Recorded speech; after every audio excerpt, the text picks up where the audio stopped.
Gracias a Dios que podemos estar reunidos este primer día de la semana. Prácticamente estamos estrenando un año nuevo, el 2021. Y cuando yo era joven, generalmente hacía mis propósitos para el año. No sé si mucha gente lo hiciera y no sé si lo sigue haciendo o no. Algunos lo escribían y pues generalmente todo tenía que ver con cosas pues de la vida diaria. Se forjaban o se fijaban nuevas metas para su trabajo, quizás en la escuela, graduar, en la universidad, conseguir quizás un mejor sueldo, o a lo mejor comprar un carro o muebles para la casa, televisión, no sé, tantas cosas, ¿verdad? Que a veces no a veces, sino que absorben al mundo que no es muy temeroso de Dios. Nosotros aquí como cristianos, y ya hace bastantes años que nuestro propósito que empezamos a difundir es leer la Biblia cada día. Y desde que estábamos haciendo nuestro trabajo en Dona, ¿verdad? Allí repartía yo unas hojas con el programa de lectura diaria, con el propósito de acostumbrarnos a leer la Biblia, no nada más de leer por leer, pero acostumbrarnos a leer la Biblia hasta terminar en el día último del año con el profeta Malaquías y el último capítulo de Apocalipsis. Y algunos hermanos, yo les preguntaba cómo van en la lectura. En enero todos iban bien, ¿verdad? Ya en febrero empezaban, y ya en marzo, no, hermano, ya se me olvidó, y pues empiécele como quiera, hermano. Bueno, sin embargo, ¿qué planes o qué propósito tenemos para la iglesia, para Dios, ¿verdad? No solamente leer la Biblia cada día, sino practicar la palabra de Dios, estudiarla más, ser constante en la adoración a Dios, no flaquear, no tener flojera ni nada, ¿verdad? Nosotros sabemos que a partir de la caída y el pecado del hombre, pues el apóstol Pablo, escribiendo a los Romanos, dice que por cuanto todos pecaron y están destituidos de la gloria de Dios. Y a partir de allí el hombre se enfrenta con un sinnúmero de problemas, retos, desafíos, pruebas. Y además en este año tenemos, no solamente nosotros, sino todo el mundo tiene el problema del COVID, que nos ha flagelado al mundo entero. Ya también muchos hermanos nuestros de diferentes congregaciones en diferentes partes de los países, ¿verdad?, han sucumbido ante el COVID. Muchos lo veíamos muy, muy lejos, ¿verdad?, pero entre más tiempo ha pasado, ¿verdad?, miramos que ya están alrededor nuestro. Hermanos nuestros, conocidos, amigos nuestros con los que convivimos, el COVID los terminó.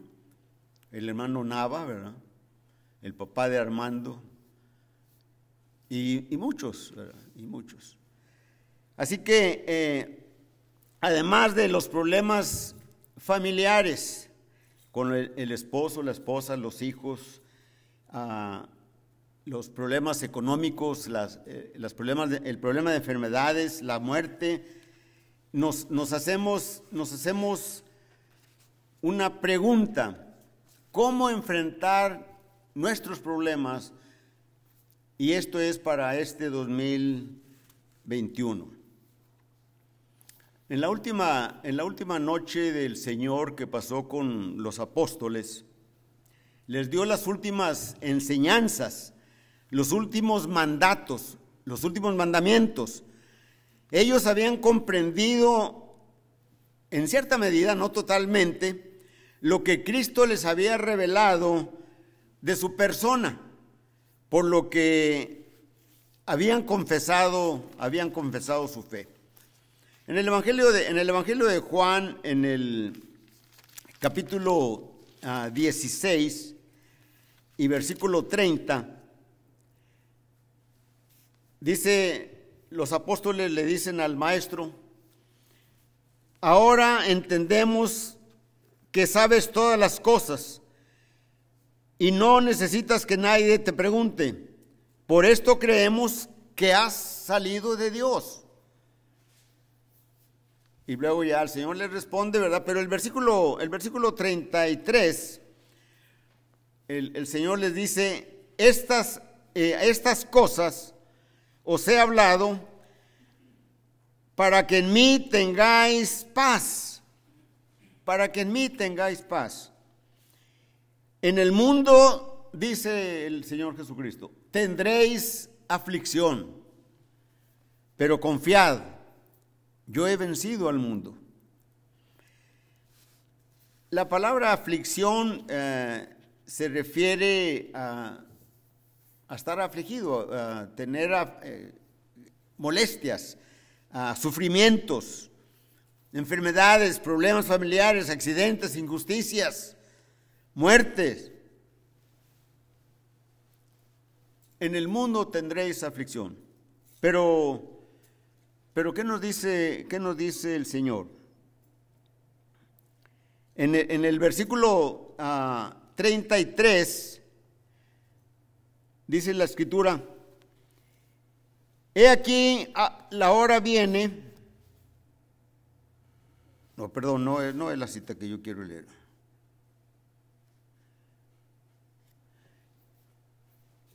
Es el versículo 33, discúlpenme. Dice: estas cosas os he hablado para que en mí tengáis paz. En el mundo tendréis aflicción. Y luego nos dice: pero confiad. La palabra confiad allí es un verbo en imperativo, confiar, de confiar, pero está diciendo confiad. Es una orden, es un mandato. Confiemos en Él. Él le está diciendo a los apóstoles: confiad en mí. ¿Verdad? Porque yo soy el único que puede sacarlos adelante. ¿Verdad? Así que, ¿cómo enfrentamos las pruebas de cada día, cada uno de nosotros? Vamos a ver cuatro puntos, si tenemos la oportunidad. Debemos de permanecer en Cristo. Esto es esencial, es fundamental. En el capítulo 15 del Evangelio de Juan, el Señor está diciendo: yo soy la vid verdadera y mi Padre es el labrador. Y luego habla de los pámpanos, ¿verdad? Los pámpanos sabemos que son los renuevos, son los vástagos, las pequeñas ramitas nuevas donde va a venir el fruto, ¿verdad? Dice: todo pámpano que en mí no lleva fruto, lo quitará. Y todo aquel que lleva fruto, lo limpiará para que lleve más fruto. Ya vosotros estáis limpios, dice el Señor. Le está diciendo esto a los apóstoles en esa última noche en la que Él está dando las últimas instrucciones. Dice: como permaneced en mí y yo en vosotros. Dice: como el pámpano no puede llevar fruto por sí mismo, ¿verdad? Asimismo, si no permaneciereis en mí, así tampoco vosotros podrán llevar fruto. Aquí está diciendo el Señor que el labrador limpia los pámpanos para que lleven fruto. Solamente una ocasión vi a un tío mío, un hermano de papá, tenía 1 hectárea de vides, y en esas ocasiones en que visitábamos el rancho, a veces iba uno ahí con el tío, ¿verdad? Y traía unas pinzas bien filosas, ¿verdad? Y ahí está, ¿qué está haciendo, tío? Pues estoy limpiando todo esto para que dé para que haya muchas uvas, ¿verdad? ¿Sí? Dios nos limpia. Nosotros somos los pámpanos, va a decir más adelante. Yo soy la vid, dice el versículo 5, vosotros los pámpanos.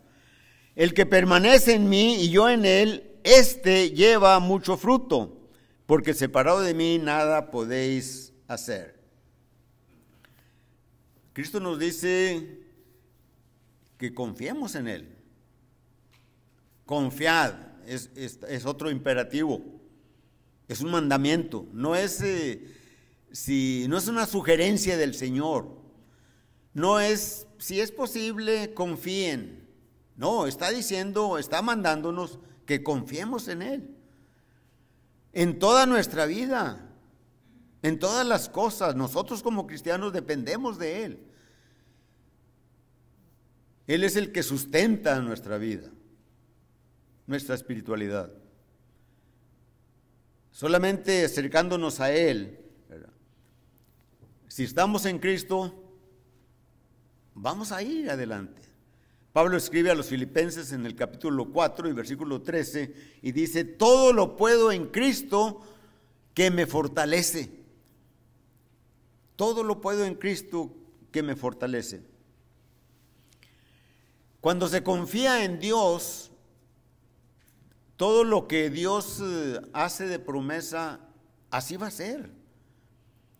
Recordamos nosotros al pueblo de Israel saliendo de Egipto, y ya cuando van a entrar a la tierra prometida, cuando ya están para entrar a la tierra prometida, estaban a 12 jornadas, ¿verdad?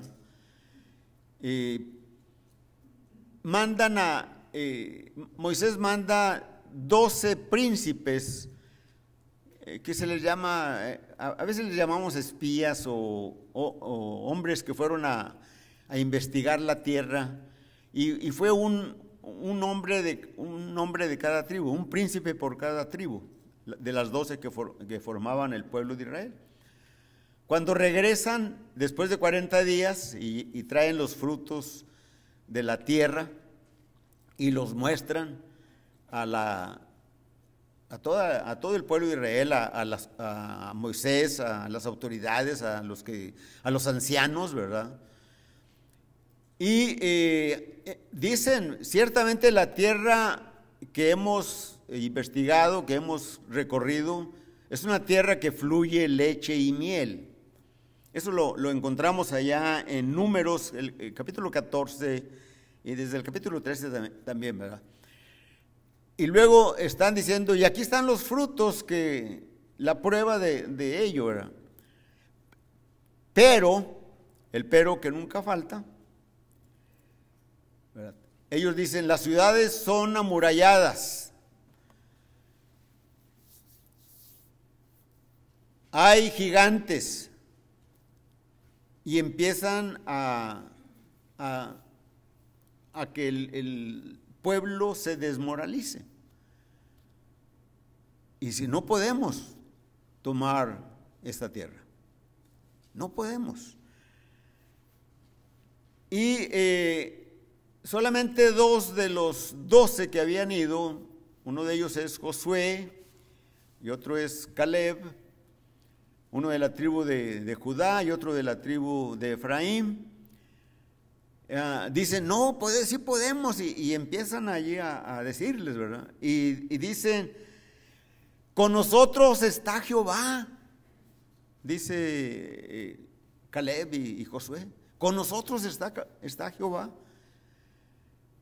Y los 10 desmoralizaron a todo el pueblo, y el pueblo empezó a quejarse, ¿verdad?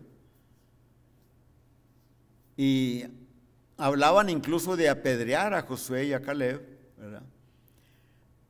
Y Dios castiga al pueblo, ¿verdad? Y les dice, por cuanto no fuisteis incrédulos, no van a entrar. Ninguno de ustedes va a entrar, de los que mayores de 20 años en adelante que salieron de Egipto, no podrán entrar en la tierra. Y lo que pidieron, ¿verdad? Porque ellos dijeron, ojalá muriéramos en este desierto, se los voy a conceder. Ellos pusieron como pretexto las mujeres y los hijos, y Jehová Dios les dice, yo protegeré sus mujeres y sus hijos. Y ellos perecieron en el desierto durante todos esos años de peregrinación. Entonces, ¿cómo podemos enfrentar nuestras pruebas?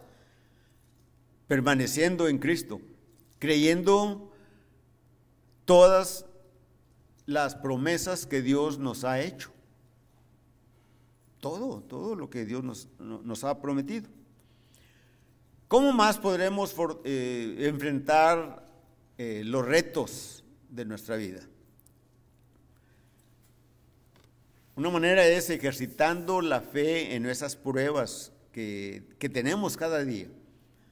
Y esto porque nosotros mismos no las buscamos, ¿verdad? Dios nos ha dado promesas, pero también el hombre tiene la responsabilidad, o tenemos la responsabilidad, de responder a aquello de lo que nos demanda Dios. ¿Qué es el pensar del hombre en estos tiempos, ¿verdad? O siempre probablemente?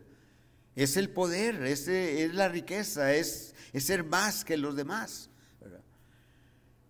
El Señor Jesucristo en el Sermón del Monte, allá en el capítulo 6, y versículos 10, en el versículo 19 y en el versículo 25, ¿verdad?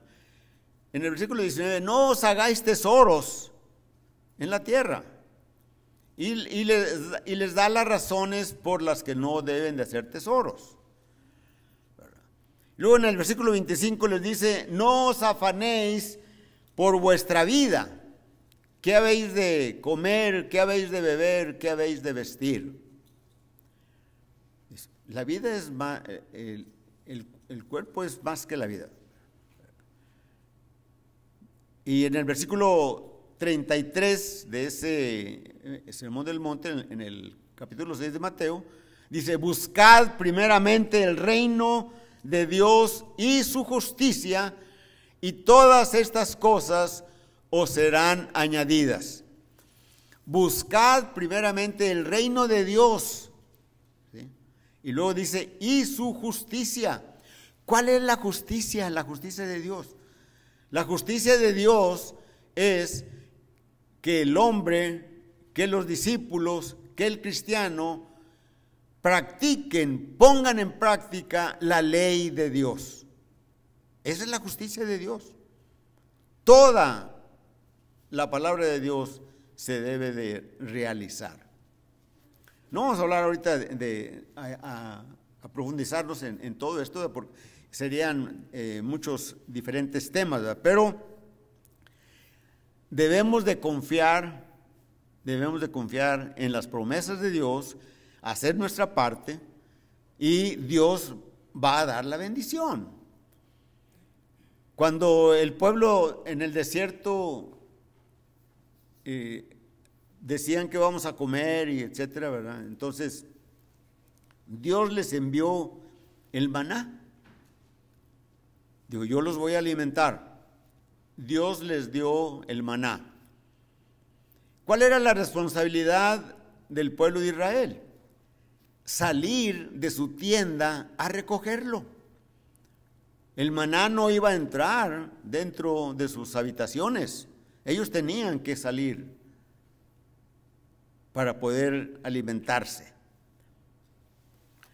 Cuando estaba establecido el reino de Israel allá con el primer rey Saúl, dice la escritura en el primer libro de Samuel, en el capítulo 17, me parece, sí, capítulo 17, están guerreando Israel contra los filisteos. Y conocemos la historia, ¿verdad? Que estaban unos en un monte y estaban otros en otro, y luego ellos bajaban y peleaban, y luego ya descansaban y recogían sus heridos, sus muertos, etcétera. Y así seguían, eran las guerras, eran más nobles las guerras, ¿verdad? Pero todos los días salía un gigante y insultaba a los israelitas, y los que estaban enfrente de aquel gigante se movían, no querían estar enfrente de él, ¿verdad? En una de esas había llegado un muchachito, un jovencito, un pastor de ovejas que se llamaba David, y lo oyó y empezó a preguntar: ¿quién es este incircunciso que insulta a Jehová de los ejércitos? Y el hermano mayor de David va y lo regaña y le dice: nomás has venido para a ver si ves muertes y todo eso, ¿verdad? Ver la pelea. Has dejado las ovejas allá en el desierto, es muchas palabras, le dice David, y se va y sigue preguntando. Y lo oye Saúl todo esto, ¿verdad? Y lo manda a llamar y platican, y Saúl y David le dice a Saúl: yo voy a pelear con este hombre.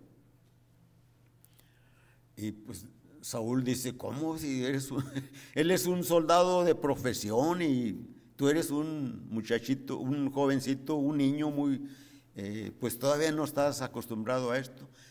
Y David le dice, yo soy pastor de las ovejas de la familia, y yo las cuido, y cuando viene un león y arrebata una de ellas, yo voy y persigo al león y se la quito de sus fauces, ¿verdad? Y mato al león. Y si viene un oso, hago lo mismo con él. Dice, y Dios está conmigo, yo voy a vencer a este incircunciso, ¿verdad? Y lo visten con digamos, uniforme de guerra de esos tiempos, ¿verdad? Pero David no se siente satisfecho, no puede ni caminar bien, y dice: no necesito esto, ¿verdad? Y él toma las cosas que tenía siempre con él, una bolsa que se llama zurrón, ¿verdad? Y ahí echa 5 piedras, escogió 5 piedras, lleva su honda, ¿verdad? Y va y se enfrenta contra el gigante aquel llamado Goliat. Y Goliat se enfurece y le dice: ¿qué soy yo, perro, para que vengas a mí con piedras? Dice: te voy a matar y le voy a dar de comer a las aves del cielo.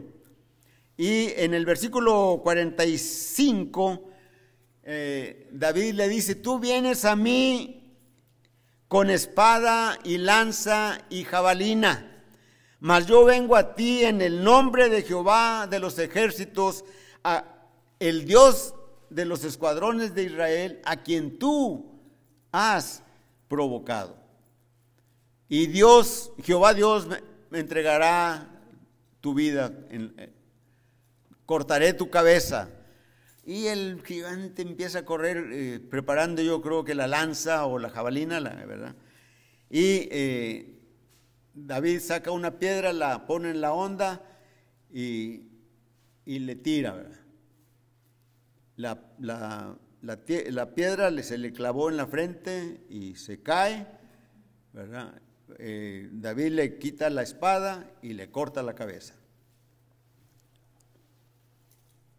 ¿Por qué David triunfó? porque confió en Jehová. Y nosotros tenemos en nuestra vida cotidiana, tenemos a veces muchos gigantes que pensamos que no les podemos vencer, ¿verdad? Pero nos olvidamos que Dios dice que nos va a dar el triunfo sobre las situaciones adversas que en algunas ocasiones tenemos. David tenía puesta la mirada en Jehová, y nosotros debemos también de tener nuestra mirada puesta en Jesús. En el libro de los Hebreos, en el capítulo 12, ¿verdad? Dice, y versículo 1, dice la Escritura, dice: por tanto, nosotros también, teniendo en derredor nuestro tan grande nube de testigos, despojémonos de todo peso y del pecado que nos asedia, y corramos con paciencia la carrera que tendremos por delante. Y el versículo 2 es el punto principal. Dice: puestos los ojos en Jesús, el autor y consumador de la fe, el cual por el gozo puesto en sí mismo sufrió la cruz, menospreciando el oprobio, y se sentó a la diestra de la majestad o del trono de Dios, ¿verdad? Entonces, puestos los ojos en Jesús, no debemos de quitarlos. Pero ¿qué pasa con nosotros, ¿verdad? Que a las primeras de cambio, ¿verdad? Pues lo quitamos, ¿verdad? Se nos olvida, ¿sí? El apóstol Pedro escribe en 1 de Pedro capítulo 5 y versículos 6 y 7, ¿verdad? Que echemos toda nuestra ansiedad sobre Él. Es decir, vayamos en oración y le digamos, ¿verdad?, lo que está pasando con nosotros. Y Él da la salida, ¿verdad? Entonces, ¿cómo vamos a enfrentar nuestras pruebas en nuestra vida? Primeramente, permaneciendo en Cristo, ¿verdad? En segundo lugar, debemos de ejercitar nuestra fe, eso que creemos. Pero en tercer lugar, no debemos de tener miedo. Cuando el pueblo de Israel salió de la esclavitud de Egipto y habían llegado a un lugar, eran guiados por Dios, pero llegaron y tuvieron que acampar porque delante de él estaba el mar. Pero esto lo hizo Dios con ese propósito de que el pueblo de Israel entendiera que por muy duras y difíciles que sean las pruebas, Dios los puede sacar adelante. Cuando pasaron 1 o 2 días, no sabemos cuánto tiempo pasó, el faraón dijo: ¿cómo hemos dejado de ir con libertad a este pueblo? Son nuestros esclavos, ¿por qué los dejamos ir? No, vamos por ellos, ¿verdad? Y se llevó 600 carros, caballería, todo su ejército en persecución del pueblo de Israel. Dice: ellos solo se han perjudicado. No pueden avanzar porque está el mar allí enfrente de ellos. Y nosotros vamos para ellos. Y entonces el pueblo veía quizás el polvo que levantaban los carros y los caballos en el trotar, ¿verdad? Y tuvieron miedo. Y decimos: pues, ¿qué vamos a hacer? ¿Para dónde nos vamos? No podemos avanzar. Y empiezan a quejarse con Moisés. ¿No te decíamos que nos dejara servir a los egipcios? ¿Por qué nos has traído acá para morir acá, en este desierto? Y están todos allí temerosos, ¿verdad? Y dice en Éxodo 14, y versículo 14 me parece, y Moisés dijo al pueblo: no temáis, estad firmes. Es decir, no tengan miedo, permanezcan en sus lugares, porque van a ver la salvación que Dios va a hacer con nosotros.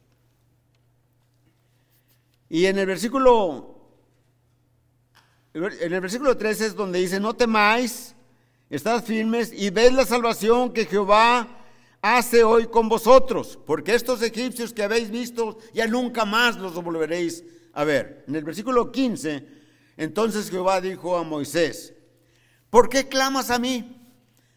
Di al pueblo que marche. Tú alza tu vara, extiende tu brazo y el mar se abrirá. Y así pasó, ¿verdad?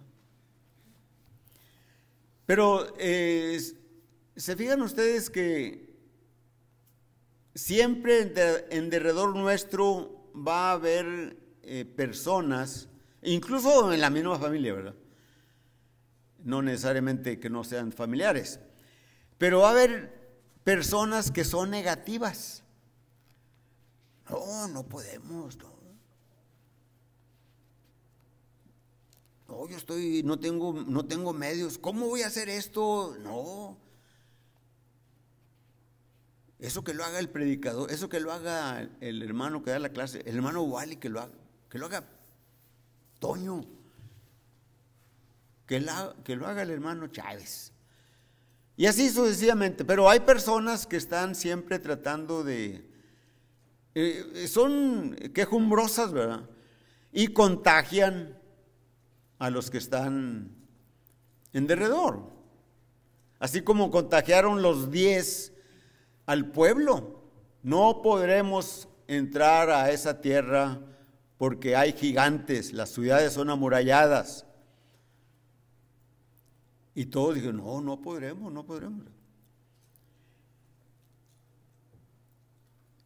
Nosotros como cristianos muchas veces flaqueamos y nos olvidamos de las palabras de Jesucristo. En el Evangelio de Mateo, capítulo 11, y versículo 28, 29 y 30, ¿verdad? El Señor nos exhorta, ¿verdad?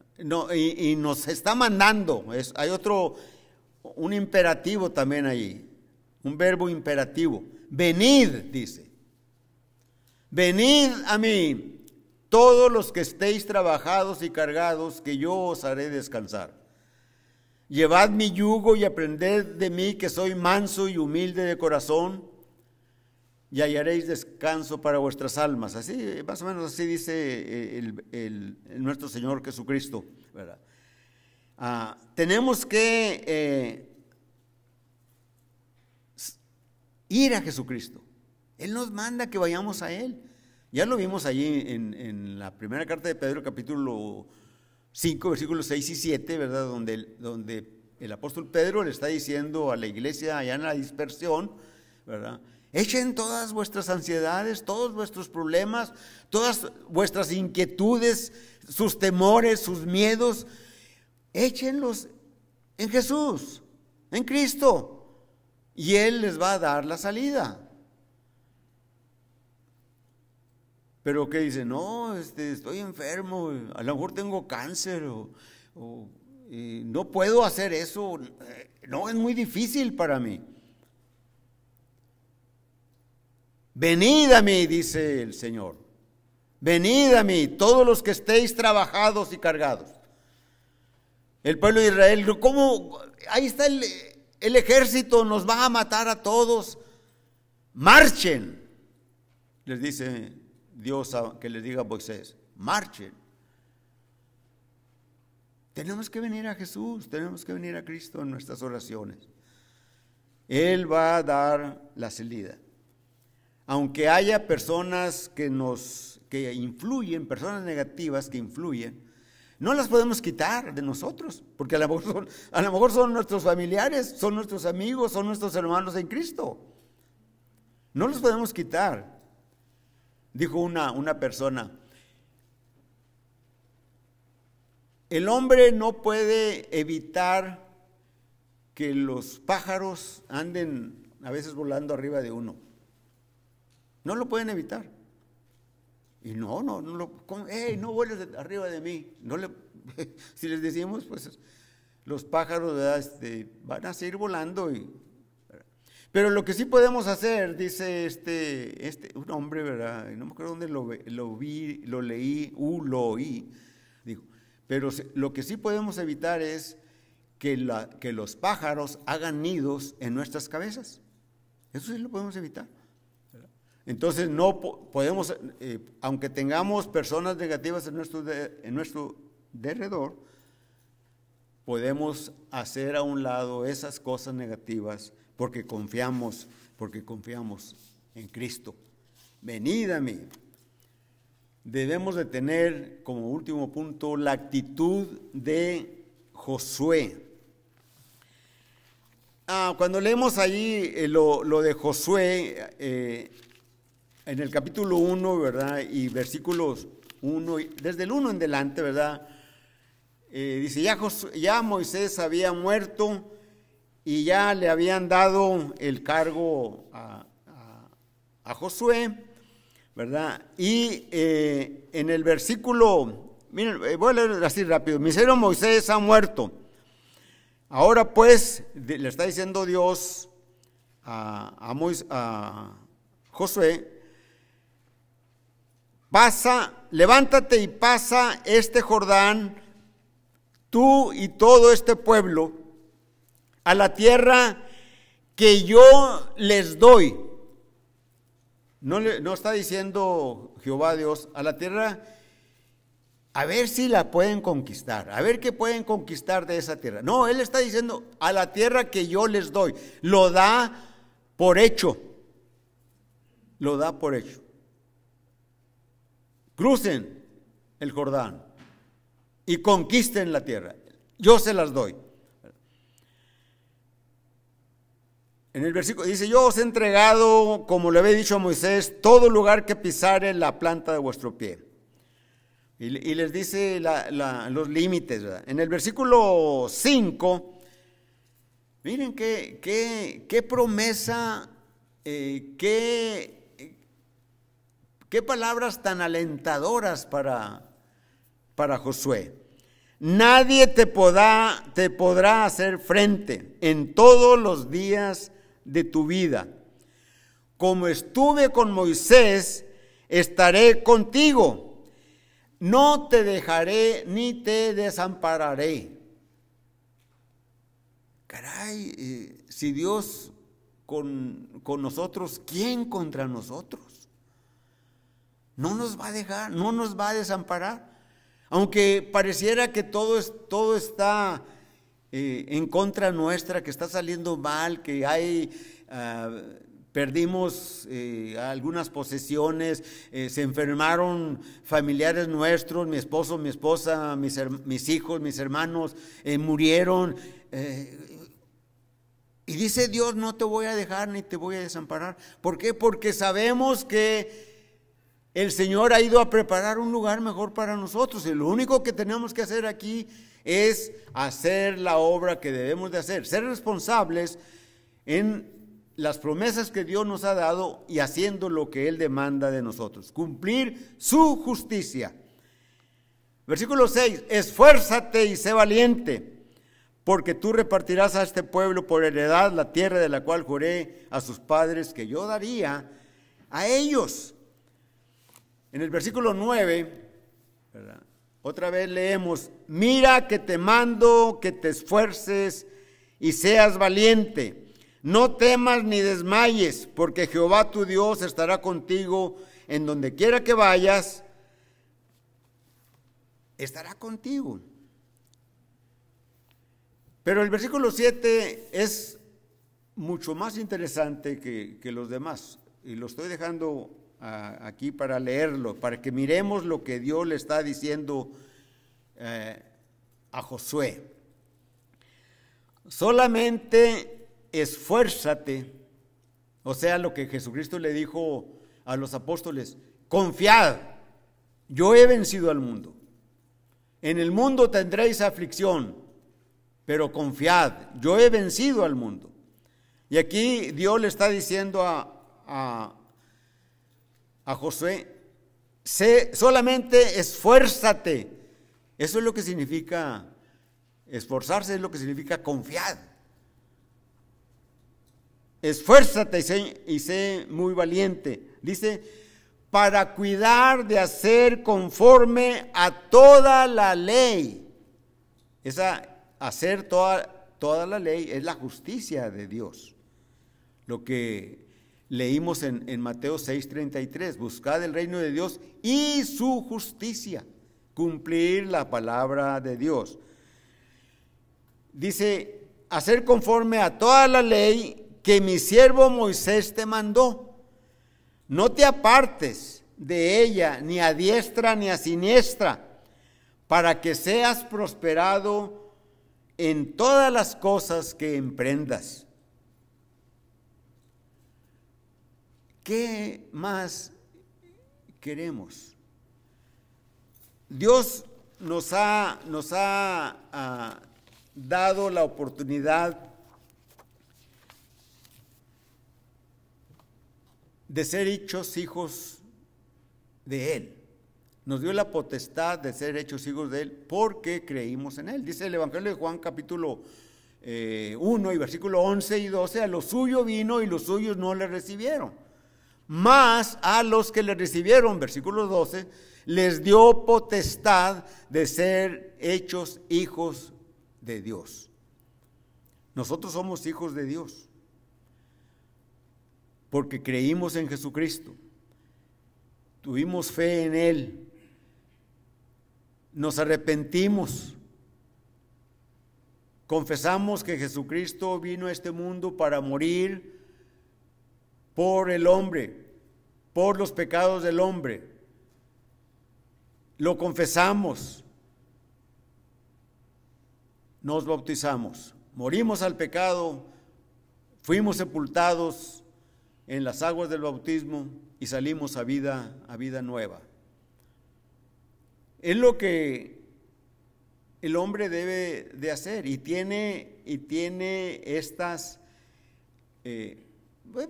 pueden ser más, ¿verdad? Pero hemos visto solamente cuatro puntos, ¿verdad?, de cómo podemos enfrentar nuestras pruebas, nuestros retos de cada día. Primero es permanecer en Cristo. Segundo lugar, manifestando nuestra fe en las pruebas que tenemos. No tener miedo, sabiendo que Él está con nosotros. Y por último, tener esa actitud que tuvo Josué para conquistar la tierra. De tal manera que Josué, allá en el capítulo 24 y versículo 15, exhorta al pueblo, porque él ya se siente, ya no me quedan muchos días de vida, muchos años de vida, ¿verdad? Y les exhorta: y si mal os parece servir a Jehová, escogeos hoy a quien sirváis. Si a los dioses a quienes sirvieron vuestros padres cuando estaban del otro lado del río, o a los dioses de los amorreos en cuya tierra habitáis, porque yo y mi casa serviremos a Jehová. Y respondieron: nunca tal cosa acontezca, que nosotros dejemos a Jehová por servir a otros dioses. Y así lo hicieron. Nosotros debemos de... ¿Qué? ¿Amamos las cosas del mundo? ¿O qué? No améis al mundo ni las cosas que están en el mundo, nos exhorta el apóstol Juan. Así que has oído el Evangelio y alguien lo oirá por este medio de Facebook o no sé, de YouTube, yo creo. Ahí está el mensaje para oírlo, para verlo, para sacar enseñanzas para nosotros para estudiar las Escrituras. Y es la invitación que hace el Señor: venid a mí. Pero cantamos un himno. Cantamos un himno, la primera, segunda y última